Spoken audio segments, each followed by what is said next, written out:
You know, when you hear Tom Cruise, I bet for most people, it's instant action hero, right? Oh, totally. Images of him hanging off a plane, climbing the Burj Khalifa. Exactly. That mission impossible stuff, especially now with the Final Reckoning just out.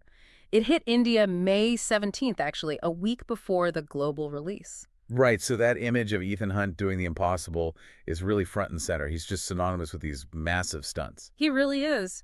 But digging into the material for this deep dive, something else kind of jumped out. Yeah. It feels like, well, maybe we're overlooking a really big part of his talent. Like, beyond the stunts, the actual acting, can the guy who jumps off cliffs also, break your heart? That's the question, isn't it? And that's exactly what we wanted to explore. The sources we looked at, they pointed to, I think it was 8 specific films. Eight, yeah. Films, they argue, really showcase his dramatic chops, not just like showing up in a drama, but delivering performances with real depth. Vulnerability, complex arcs, the whole deal. So that's our mission today. Let's unpack those 8 films, look at the evidence for Tom Cruise, the actor, not just the action star. The guy dealing with fear, regret, tough choices, love, loss. Sounds good. Let's peel back those layers. Okay, first up, Jerry Maguire, 1996. Massive film, probably one everyone remembers. Oh yeah, iconic. So he's Jerry, right? This super slick, top sports agent, has it all. Peak of his game. Then bam, crisis of conscience, writes this mission statement about doing things better, more honestly. Gets him fired. Immediately. His whole world just collapses and he decides, okay, I'm starting over.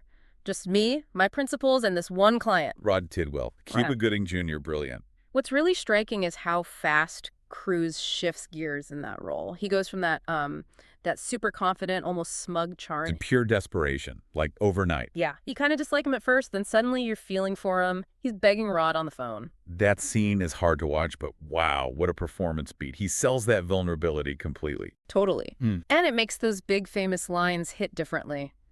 Show me the money. It's not just loud, it's like this edge of canister. It comes from a place of sheer need. And then you contrast that with the quiet stuff. His whole relationship with Dorothy, Renee Zellweger's character. The you had me at hello moment. It works because you believe Jerry's completely floored in that moment. He sells that surrender. And it proves he can carry a film that's not about explosions. It's about a guy finding his soul, basically. Right. It's got romance, comedy, but also that sharp look at corporate life. And yeah, he cries convincingly. If you haven't seen it in a while, it's on Netflix. Holds up great. It really does. And it's interesting, Cuba Gooding Jr. won the Oscar, totally deserved. Yeah, he was amazing. But Cruise's performance is the absolute anchor. Everything hangs on Jerry's journey. He's the core. Couldn't agree more. Okay, so switching gears pretty dramatically now. Yeah, let's go somewhere darker. Mind-bending, even. Vanilla Sky. Yeah. 2001, the English remake. Right. He's David Ames, rich playboy, handsome, lives this charmed life in New York. Seems perfect. Until it isn't. Horrific car crash caused by a jealous ex, Cameron Diaz. Leaves him disfigured. And that's when things get weird. Yeah, the film just spirals. Reality blurs, memory gets fuzzy. He's questioning everything, his life, his identity. It's a really raw performance from him here. He goes from that peak confidence, almost arrogance, Completely shattered, physically, mentally. and navigating that whole surreal maze, the confusion, the love story woven in, the heartbreak. Yeah. He makes you feel that disorientation right along with him. It's pretty bold. Tackles big questions too, right? Like, what even is real? Who are you without your face, your identity? Exactly. And that's why it matters dramatically. Yeah. It's not an easy watch, but he commits fully, even under all those prosthetics later in the film. Yeah, that couldn't have been easy. His acting still comes through powerfully. That's on Prime Video. Maybe keep Wikipedia handy for the ending. Huh. Probably a good idea. Okay, let's rewind a bit to what a lot of people call his dramatic masterpiece. Born on the 4th of July, 1989. Oliver Stone. Wow. Yeah, based on Ron Kovish's true story. An absolute gut punch of a film. Right. And Cruise is just phenomenal. He starts as this all-American kid, right? Super patriotic, believes in the mission, gung-ho about Vietnam. Totally. Full of idealism. Then he goes, serves, comes back, paralyzed, and completely disillusioned. The transformation is staggering. He becomes Kovich. You feel the initial belief, the horror of war, the crushing pain, physical and emotional when he gets back. The anger, the betrayal, feeling let down by his country, by everything he believed in. And then that slow, difficult journey to becoming an anti-war activist. His intensity just holds you. It feels less like acting and more like he's channeling Kovic's entire life experience. Yeah. It's why he got his first Oscar nomination for it. You totally see why. Powerful stuff. It's on JioHotstar. Definitely brace yourself, though. It's an emotional ride. It is. Hey, did you see that note about his perm in the jungle scene? Ah, yes. How did that hair stay so perfect? Yeah. Seriously, Oscar for hairstyling, maybe. Right. Okay, next up, let's shift to the courtroom. Another intense one. A Few Good Men, 1992. Classic. Absolutely. He's LT Daniel Caffey, Navy lawyer. Kind of a slacker at first, right? Prefers plea bargains. Yeah, seems more interested in softball than trials. But then he gets this case. 2 Marines accused of murder at Guantanamo Bay. And it puts him on a collision course with Colonel Jessup, Jack Nicholson. Talk about electric. That dynamic is incredible. It really is. And Cruise is great, showing Caffey finding his spine, his conviction.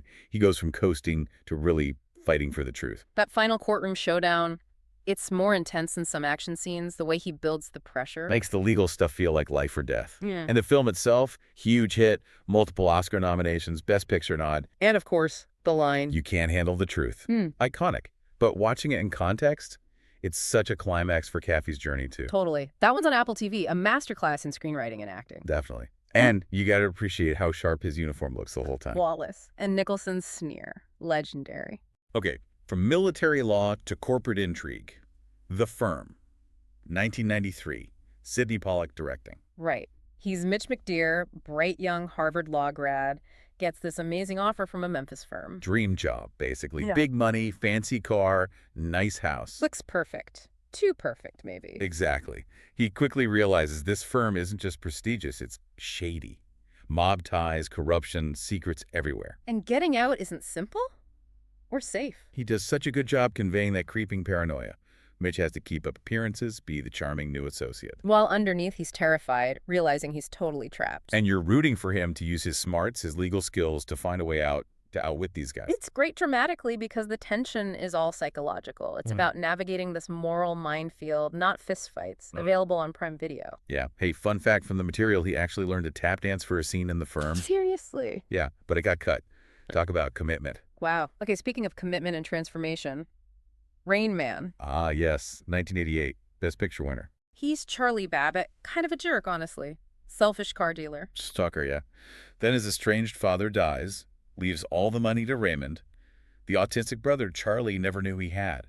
Dustin Hoffman. So Charlie, thinking only of the money, basically checks Raymond out of his institution, plans to, what, leverage him? Pretty much. Yeah. Which leads to that cross-country road trip, and that's the heart of the film. Watching Charlie change on that trip, it's incredible. He starts so impatient, so frustrated by Raymond's routines. He's completely self-absorbed. But slowly, you see him connect. That frustration turns into, well, into genuine care. Yeah. Love, even. It feels so real. The chemistry between Cruise and Hoffman is just magic.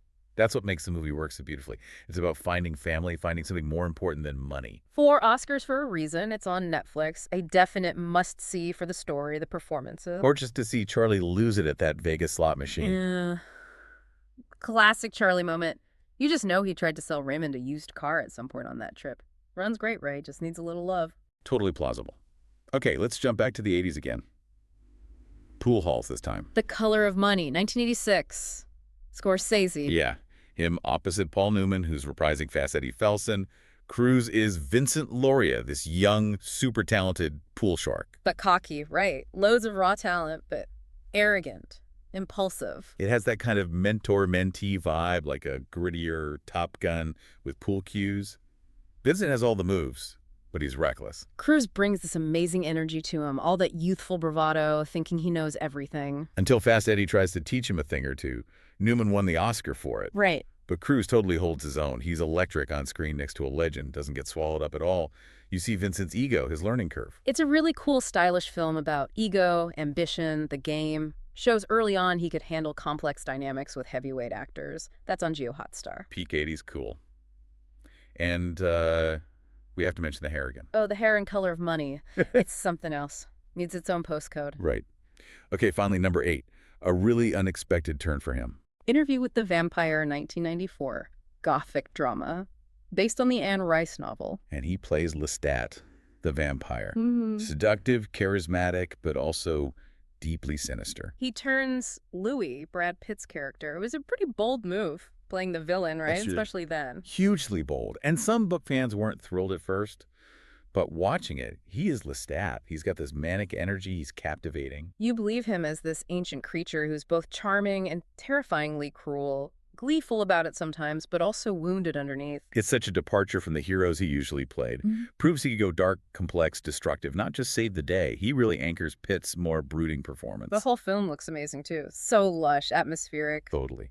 And his Lestat is the spark that ignites it all. It's a great reminder of his range. You can find that on Apple TV. Perfect for a dark and stormy night. You just wonder if Lestat spent more time on his fabulous hair or, the actual vampiring. A valid question for eternity. So, okay, you take these 8 films, Jerry Maguire, Vanilla Sky, Born on the Fourth, A Few Good Men, The Firm, Rain Man, Color of Money, Interview with the Vampire. Put them all together, and it paints a really different picture, doesn't it? It really does. It's not just isolated moments. It's a body of work showing real versatility, a chameleon quality. Yeah, these aren't just Tom Cruise tries drama. These are roles that demand serious emotional heavy lifting.